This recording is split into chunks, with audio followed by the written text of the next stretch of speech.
Welcome to Snoozecast, the podcast designed to help you fall asleep. On Snoozecast, we read excerpts from public domain works and occasionally original stories. We'd like to thank our listeners. If you enjoy our show, please review us on Apple Podcasts and also share it with a friend. This episode is brought to you by Noticeable Patterns. Tonight, we'll be reading from The Voyage Out by Virginia Woolf, first published in 1915. In the story, Rachel Vinrace embarks for South America on her father's ship and is launched on a course of self-discovery in a kind of modern mythical voyage. The novel also introduces Clarissa Dalloway, who would become a central character of Woolf's later novel, Mrs. Dalloway.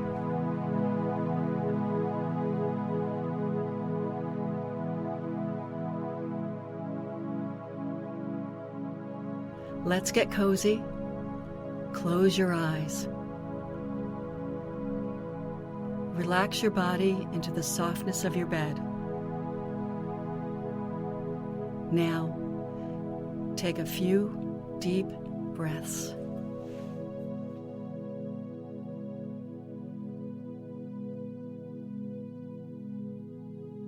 Chapter 1. As the streets that lead from the Strand to the Embankment are very narrow, it is better not to walk down them arm in arm. If you persist, lawyers' clerks will have to make flying leaps into the mud. Young lady typists will have to fidget behind you. In the streets of London, where beauty goes unregarded, eccentricity must pay the penalty, and it is better not to be very tall, to wear a long blue cloak, or to beat the air with your left hand. One afternoon in the beginning of October, when the traffic was becoming brisk, a tall man strode along the edge of the pavement with a lady on his arm. Angry glances struck upon their backs. The small, agitated figures, for in comparison with this couple, most people look small, decorated with fountain pens and burdened with dispatch boxes, had appointments to keep, and drew a weekly salary so that there was some reason for the unfriendly stare which was bestowed upon Mr. Ambrose's height and upon Mrs. Ambrose's cloak. But some enchantment had put both man and woman beyond the reach of malice and unpopularity. In his case, one might guess from the moving lips that it was thought, and in hers, from the eyes fixed stonily straight in front of her, at a level above the eyes of most, that it was sorrow. It was only by scorning all she met that she kept herself from tears, and the friction of people brushing past her was evidently painful. After watching the traffic on the Embankment for a minute or two with a stoical gaze, she twitched her husband's sleeve, and they crossed between the swift discharge of motor cars. When they were safe on the further side, she gently withdrew her arm from his, allowing her mouth at the same time to relax, to tremble. Then tears rolled down, and leaning her elbows on the balustrade, she shielded her face from the curious. Mr. Ambrose attempted consolation. He patted her shoulder, but she showed no signs of admitting him, and feeling it awkward to stand beside a grief that was greater than his, he crossed his arms behind him and took a turn along the pavement. The Embankment juts out in angles here and there, like pulpits. Instead of preachers, however, small boys occupy them, dangling string, dropping pebbles, or launching wads of paper for a cruise. With their sharp eye for eccentricity, they were inclined to think Mr. Ambrose awful. but the quickest-witted cried, "Bluebeard," as he passed. In case they should proceed to tease his wife, Mr. Ambrose flourished his stick at them, upon which they decided that he was grotesque merely, and 4, instead of 1, cried "Bluebeard" in chorus. Although Mrs. Ambrose stood quite still, much longer than is natural, the little boys let her be. Someone is always looking into the river near Waterloo Bridge. A couple will stand there talking for half an hour on a fine afternoon. Most people, walking for pleasure, contemplate for 3 minutes, when having compared the occasion with other occasions, or made some sentence, they pass on. Sometimes the flats and churches and hotels of Westminster are like the outlines of Constantinople in a mist. Sometimes the river is an opulent purple, sometimes mud-colored, sometimes sparkling blue like the sea. It is always worthwhile to look down and see what is happening, but this lady looked neither up nor down. The only thing she had seen since she stood there was a circular, iridescent patch slowly floating past, with a straw in the middle of it. The straw and the patch swam again and again behind the tremulous medium of a great welling tear, and the tear rose and fell and dropped into the river. Then there struck close upon her ears, "Lars Porsena of Clusium, by the 9 gods," he swore. And then, more faintly, as if the speaker had passed her on his walk, that the great house of Tarquin should suffer wrong no more. Yes, she knew she must go back to all that, but at present she must weep. Screening her face, she sobbed more steadily than she had yet done, her shoulders rising and falling with great regularity. It was this figure that her husband saw when, having reached the polished Sphinx, having entangled himself with a man selling picture postcards, he turned. The stanza instantly stopped. He came up to her, laid his hand on her shoulder, and said, "Dearest?" His voice was supplicating, but she shut her face away from him, as much as to say, "You can't possibly understand." As he did not leave her, however, she had to wipe her eyes and to raise them to the level of the factory chimneys on the other bank. She saw also the arches of Waterloo Bridge and the carts moving across them, like the line of animals in a shooting gallery. They were seen blankly, but to see anything was, of course, to end her weeping, and began to walk. "I would rather walk," she said, her husband having hailed a cab already occupied by 2 city men. The fixity of her mood was broken by the action of walking. The shooting motor cars, more like spiders in the moon than terrestrial objects, the thundering drays, the jingling hansoms, and little black broughams made her think of the world she lived in. Somewhere up there, above the pinnacles where the smoke rose in a pointed hill, her children were now asking for her, and getting a soothing reply. As for the mass of streets, squares, and public buildings which parted them, she only felt at this moment how little London had done to make her love it, although 30 of her 40 years had been spent in a street. She knew how to read the people who were passing her. There were the rich, who were running to and from each other's houses at this hour. There were the bigoted workers driving in a straight line to their offices. There were the poor who were unhappy and rightly malignant. Already, though, there was sunlight in the haze. Tattered old men and women were nodding off to sleep upon their seats. When one gave up seeing the beauty that clothed things, this was the skeleton beneath. A fine rain now made her still more dismal. Vans with the odd names of those engaged in odd industries, Spruill's, manufacturer of sawdust, Grab, to whom no piece of waste paper comes amiss, fell flat as a bad joke. Bold lovers, sheltered behind one cloak, seemed to her sordid, past their passion. The flower woman, a contented company, whose talk is always worth hearing, were sodden hags. The red, yellow, and blue flowers, whose heads were pressed together, would not blaze. Moreover, her husband, walking with a quick, rhythmic stride, jerking his free hand occasionally, was either a Viking or a stricken Nelson. The seagulls had changed his note. "Ridley, shall we drive? Shall we drive, Ridley?" Mrs. Ambrose had to speak sharply. By this time he was far away. The cab, by trotting steadily along the same road, soon withdrew them from the West End and plunged them into London.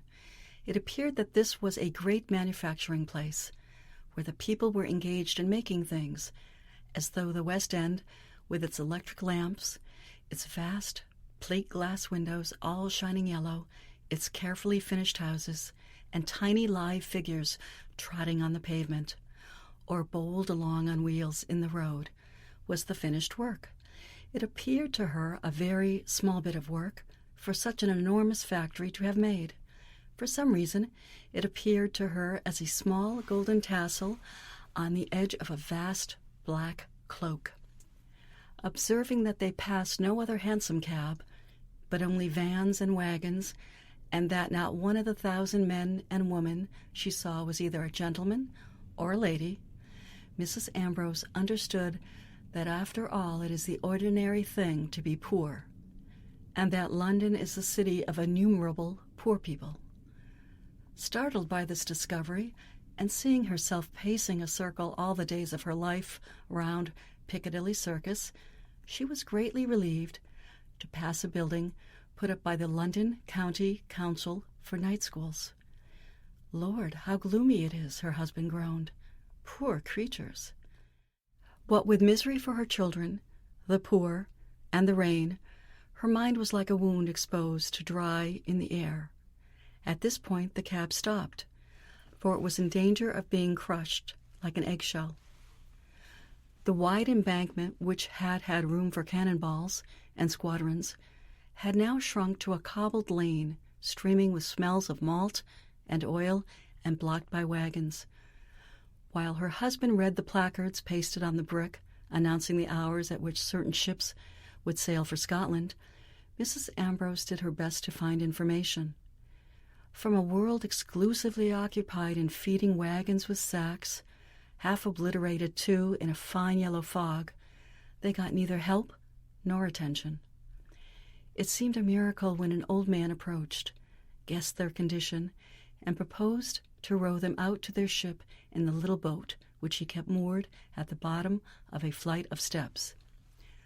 With some hesitation, they trusted themselves to him, took their places, and were soon waving up and down upon the water, London having shrunk to 2 lines of buildings on either side of them, square buildings and oblong buildings placed in rows like a child's avenue of bricks.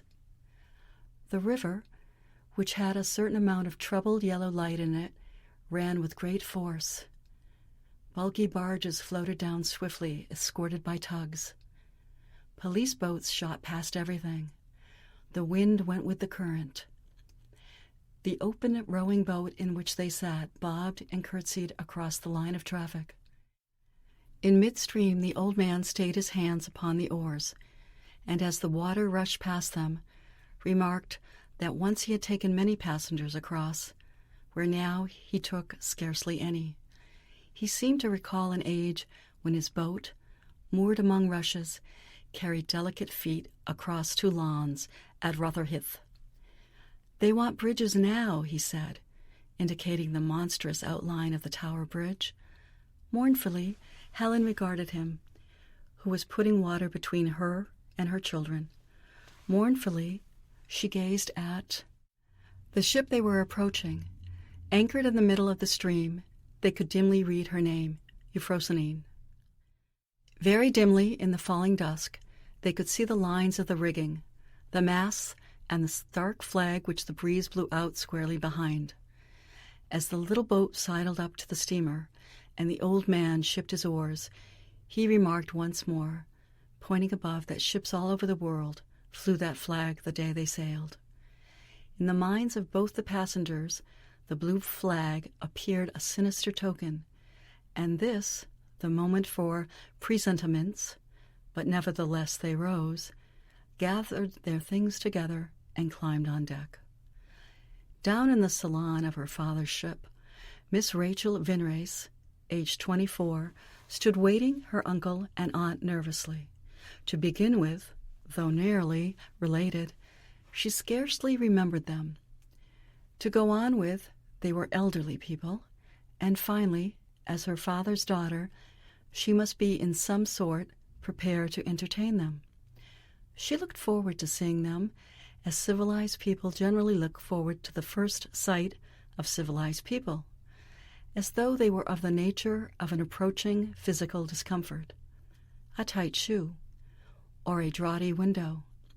She was already unnaturally braced to receive them.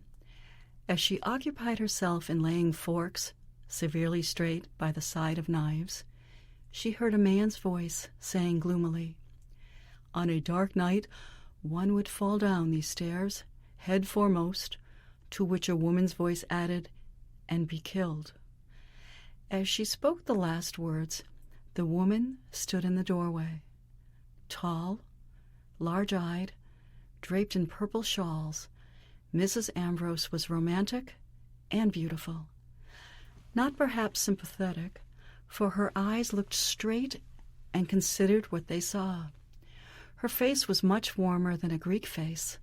On the other hand, it was much bolder than the face of the usual pretty Englishwoman. "Oh, Rachel, how do you do?" she said, shaking hands. "How are you, dear?" said Mr. Ambrose, inclining his forehead to be kissed. His niece instinctively liked his thin, angular body, and the big head with its sweeping features and the acute, innocent eyes. "Tell Mr. Pepper," Rachel bade the servant. Husband and wife then sat down on one side of the table, with their niece opposite to them. "My father told me to begin," she explained. "He is very busy with the men. You know, Mr. Pepper." A little man who was bent as some trees are by a gale on one side of them had slipped in. Nodding to Mr. Ambrose, he shook hands with Helen. "Draughts," he said, erecting the collar of his coat. "You are still rheumatic?" asked Helen. Her voice was low and seductive, though she spoke absently enough, the sight of town and river being still present to her mind. "Once rheumatic, always rheumatic, I fear," he replied. "To some extent it depends on the weather, though not so much as people are apt to think. One does not die of it, at any rate," said Helen. "As a general rule, no," said Mr. Pepper. "Soup, Uncle Ridley?" asked Rachel. "Thank you, dear," he said, and as he held his plate out, sighed audibly. "Ah, she's not like her mother." Helen was just too late in thumping her tumbler on the table to prevent Rachel from hearing, and from blushing scarlet with embarrassment. "The way servants treat flowers," she said hastily. She drew a green vase with a crinkled lip towards her, and began pulling out the tight little chrysanthemums, which she laid on the tablecloth, arranging them fastidiously side by side. There was a pause. "You know Jenkinson, didn't you, Ambrose?" asked Mr. Pepper across the table. "Jenkinson of Peterhouse?" "He's dead," said Mr. Pepper. "Ah, dear, I knew him ages ago," said Ridley. "He was the hero of the punt accident, you remember? A queer card. Married a young woman out of a tobacconist's and lived in the fens. Never heard of what became of him." "Drink, drugs," said Mr. Pepper with sinister conciseness. "He left a commentary. Hopeless muddle, I'm told." "The man had really great abilities," said Ridley. "His introduction to Jellyby holds its own still," went on Mr. Pepper. "Which is surprising, seeing how textbooks change." "There was a theory about the planets, wasn't there?" asked Ridley. "A screw loose somewhere, no doubt of it," said Mr. Pepper, shaking his head. Now a tremor ran through the table, and a light outside swerved. At the same time, an electric bell rang sharply again and again. "We're off," said Ridley. A slight but perceptible wave seemed to roll beneath the floor. Then it sank. Then another came, more perceptible. Light slid across the uncurtained window. The ship gave a loud, melancholy moan. "We're off," said Mr. Pepper. Other ships, as sad as she, answered her outside on the river. The chuckling and hissing of water could be plainly heard, and the ship heaved so that the steward bringing plates had to balance himself as he drew the curtain. There was a pause. "Jenkinson of Cats, do you still keep up with him?" asked Ambrose. "As much as one ever does," said Mr. Pepper. "We meet annually. This year he has had the misfortune to lose his wife, which made it painful, of course." "Very painful," Ridley agreed. "There's an unmarried daughter who keeps house for him, I believe, but it's never the same, not at his age." Both gentlemen nodded sagely as they carved their apples. "There was a book, wasn't there?" Ridley inquired. "There was a book, but there never will be a book," said Mr. Pepper, with some fierceness that both ladies looked up at him. "There never will be a book, because someone else has written it for him," said Mr. Pepper, with considerable acidity. "That's what comes of putting things off and collecting fossils and sticking Norman arches on one's pigsties." "I confess I sympathize," said Ridley, with a melancholy sigh. "I have a weakness for people who can't begin." "The accumulations of a lifetime wasted," continued Mr. Pepper. "He had accumulations enough to fill a barn." "It's a vice that some of us escape," said Ridley. "Our friend Miles has another workout today." Mr. Pepper gave an acid little laugh. "According to my calculations," he said, "he has produced 2 volumes and a half annually, which, allowing for time spent in the cradle and so forth, shows a commendable industry." "Yes, the old master's saying of him has been pretty well realized," said Ridley. "A way they had," said Mr. Pepper. "You know the Bruce collection?" "Not for publication, of course." "I should suppose not," said Ridley, significantly. "For a divine he was, remarkably free." "The pump in Neville's Row, for example?" inquired Mr. Pepper. "Precisely," said Ambrose. Each of the ladies, being after the fashion of their sex, highly trained in promoting men's talk without listening to it, could think about the education of children, about the use of fog sirens in an opera, without betraying herself.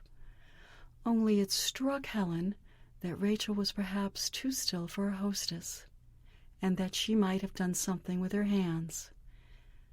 "Perhaps," she said at length, upon which they rose and left, vaguely to the surprise of the gentlemen, who had either thought them attentive or had forgotten their presence. "Ah, one could tell strange stories of the old days," they heard Ridley say, as he sank into his chair again. Glancing back at the doorway, they saw Mr. Pepper, as though he had suddenly loosened his clothes, and had become a vivacious and malicious old ape. Winding veils around their heads, the woman walked on deck. They were now moving steadily down the river, passing the dark shapes of ships at anchor, and London was a swarm of lights, with a pale yellow canopy drooping above it. There were the lights of the great theaters, the lights of the long streets, lights that indicated huge squares of domestic comfort, lights that hung high in air. No darkness would ever settle upon those lamps, as no darkness had settled upon them for hundreds of years. It seemed dreadful that the town should blaze forever in the same spot, dreadful at least to people going away to adventure upon the sea, and beholding it as a circumscribed mound, eternally burnt, eternally scarred. From the deck of the ship, the great city appeared a crouched and cowardly figure, a sedentary miser.